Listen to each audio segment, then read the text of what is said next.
5, 4, 3, 2, 1.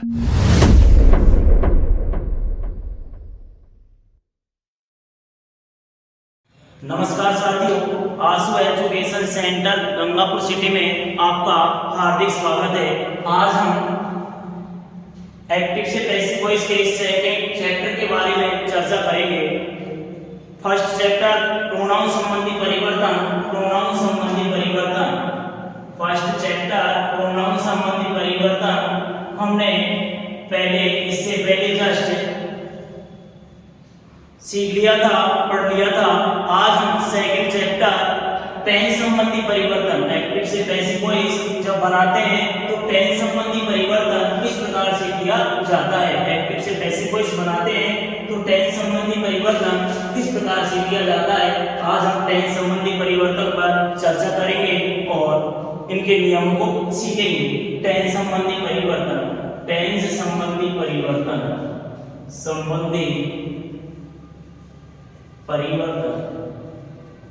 Tense संबंधी परिवर्तन कहने का मतलब एक्टिव वॉइस के अंदर, एक्टिव वॉइस के अंदर, एवी के अंदर यदि टेंस से यानी सहायक क्रिया जो होगी, जो क्रिया होगी उसको पैसिव वॉइस बनाते वक्त, पैसिव वॉइस बनाते वक्त कौन सी पैसिव वॉइस में हम चेंज कर देते हैं।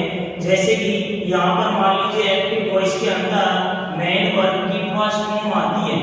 एक्टिव वॉइस के अंदर मेन वर्ब की फर्स्ट फॉर्म आती है, या फिर एक्टिव वॉइस के बैक में डू या डज आए, डू या डज आए, तो पैसिव वॉइस बनाते वक्त, तो पैसिव वॉइस बनाते वक्त एमडी की फर्स्ट फॉर्म आए या डू या डज आए, इनमें से कोई सा भी एक आए तो हम सब्जेक्ट के अकॉर्डिंग एच एम आर में इनको बदल देते हैं।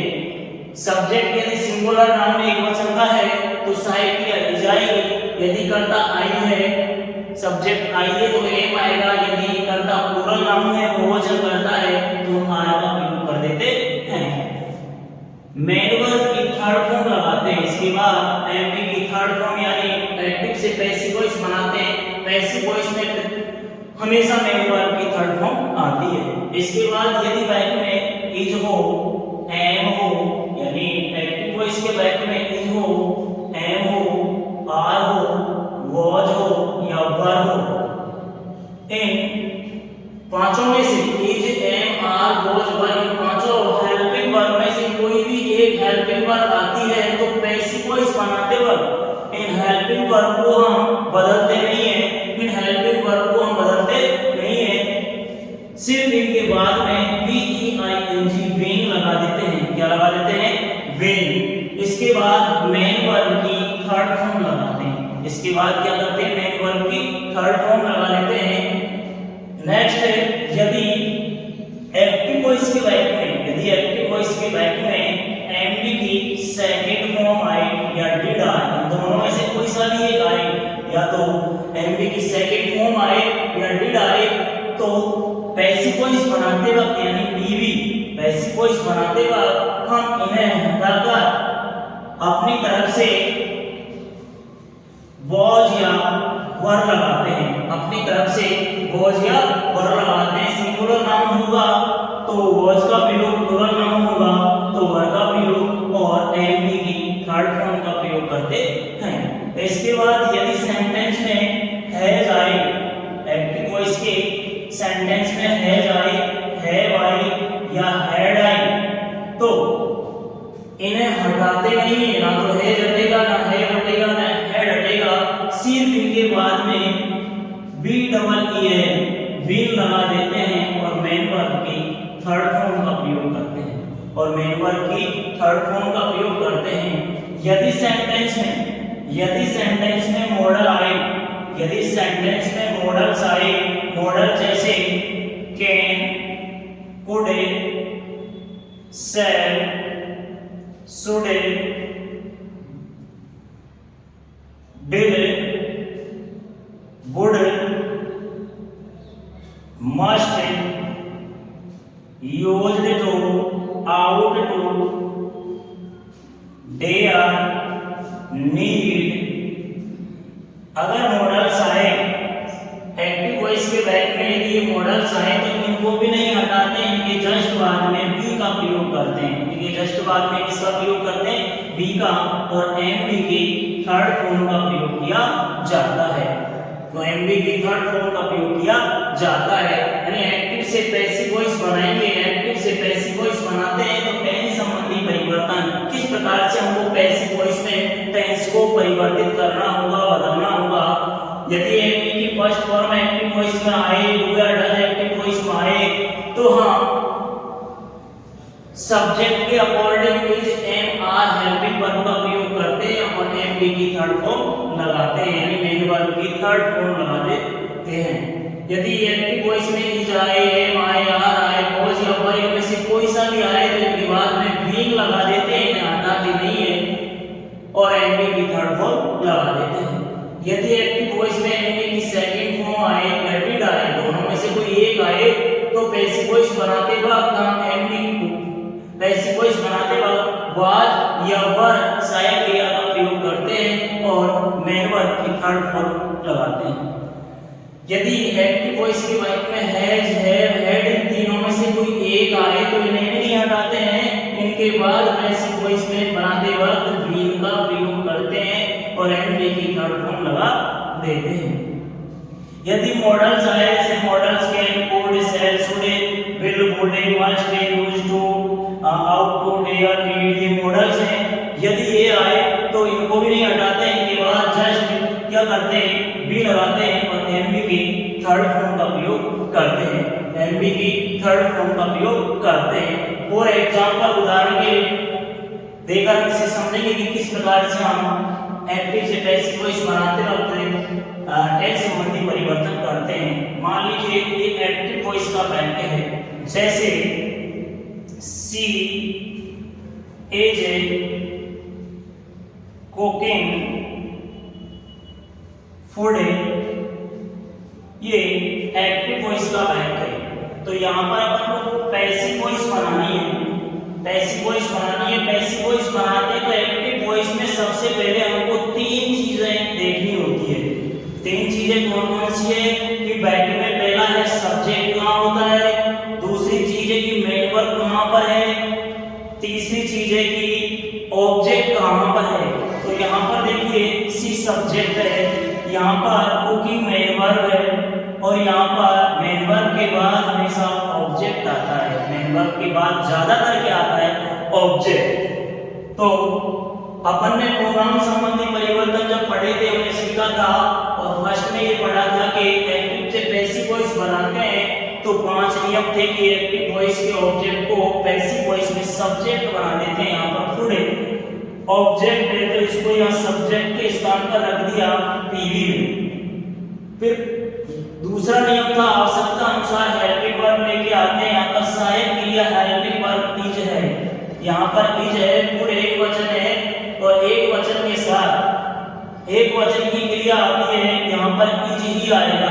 जैसे कि एक्टिव वॉइस में यदि इज, एम, आर, वॉज, वर, इन पांचों में से कोई एक सहायक क्रिया आए, इन पांचों में से कोई एक सहायक क्रिया आए, पांचों में से एक सहायक क्रिया इज आ गई। इज आने पर अपन ने इनको हटाया नहीं, इज का इज ही रख दिया और इनके बाद क्या लगा देते हैं? बीइंग लगा देते हैं। क्या लगा देते हैं? बीइंग। तो ये यहाँ बीइंग लगा दिया।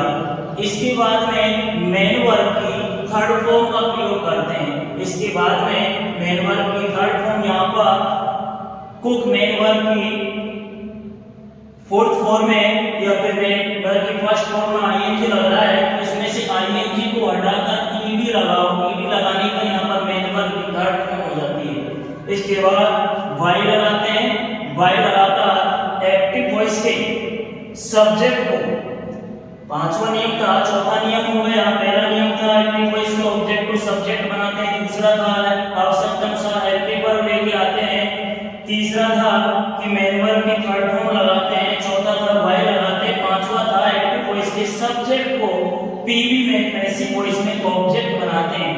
तो आपको बताया था दोस्तों कि सी यहाँ पर सब्जेक्टिव केस है। प्रोनाउन संबंधी परिवर्तन में आपको बताया था कि किस प्रकार से सब्जेक्ट का ऑब्जेक्ट बनाते हैं, ऑब्जेक्ट का सब्जेक्ट बनाते हैं। तो यहाँ पर सब्जेक्ट सी है, इसका ऑब्जेक्टिव केस है प्रोनाउन में बताया था, इसका ऑब्जेक्टिव केस होता है हर, इसका ऑब्जेक्टिव केस क्या होता है हर। इसी प्रकार से और एग्जांपल देखिए, जैसे कि यहाँ पर आई एक्टिव वॉइस में आई डू नॉट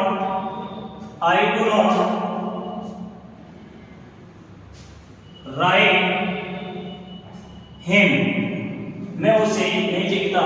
तो यहाँ पर पैसिव वॉइस, यहाँ पर फिर तीन चीजें देखनी पड़ेगी, सब्जेक्ट देखना पड़ेगा, मेन वर्ब देखनी पड़ेगी एक्टिव वॉइस के बैक में, और ऑब्जेक्ट देखना पड़ेगा।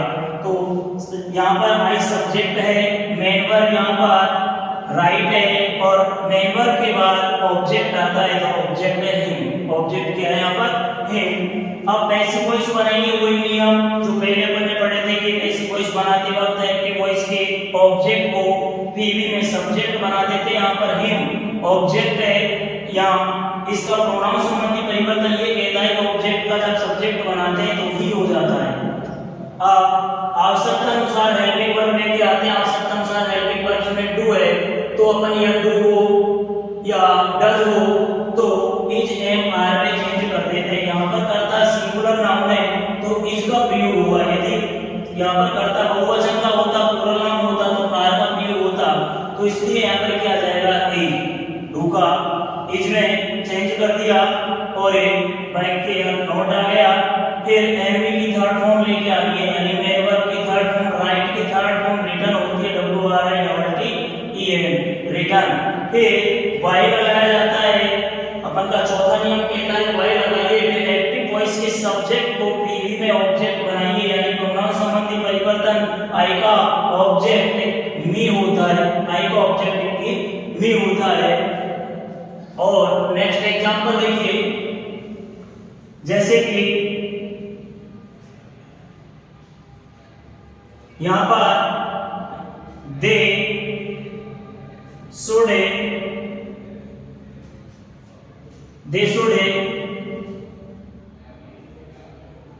टीच हर, ये एक्टिव वॉइस है। पैसिव वॉइस बनाना है, वही तीन चीजें देखनी है एक्टिव वॉइस में, सब्जेक्ट देखना है, मेन वर्ब देखनी है, और मेन वर्ब के बाद ऑब्जेक्ट होता है। पैसिव वॉइस बनानी है, पैसिव वॉइस बनाने के लिए ऑब्जेक्ट को सब्जेक्ट बनाएंगे हर का, और सब्जेक्टिव केस होता है सी। आवश्यकता अनुसार हेल्पिंग, यहाँ पर शुड मॉडल है तो शुड का शुड ही रहेगा। यदि बैक में मॉडल आए, एक्टिव वॉइस के बैक में मॉडल आए तो इसमें चेंज कर देते हैं, यानी मॉडल जो आता है वो जो का तो रहेगा, इसके तुरंत बाद, इसके जस्ट बाद में बी का प्रयोग करते हैं। यहाँ पर बी का प्रयोग किया। हम एमबी की थर्ड फॉर्म, यहाँ पर टीच की थर्ड फॉर्म टॉट होती है T A you ji H T. अपनी तरफ से चौथा नियम कहता है वाई लगाइए, वाई के बाद एक्टिव वॉइस के बाद इस दे सब्जेक्ट को ऑब्जेक्ट बनाइए। यहाँ पर दे सब्जेक्टिव केस, इसका ऑब्जेक्टिव केस हो जाता है देन, इसका ऑब्जेक्टिव केस क्या हो जाता है देन। तो साथियों आज हमें ये टेंस संबंधी परिवर्तन कि किस प्रकार से एक्टिव वॉइस में जो टेंस आता है उसको पैसिव वॉइस में किस प्रकार से बदला जाता है। तो साथियों हम नेक्स्ट अगला जो चैप्टर होगा आगे आने वाली क्लास में चर्चा करेंगे। धन्यवाद।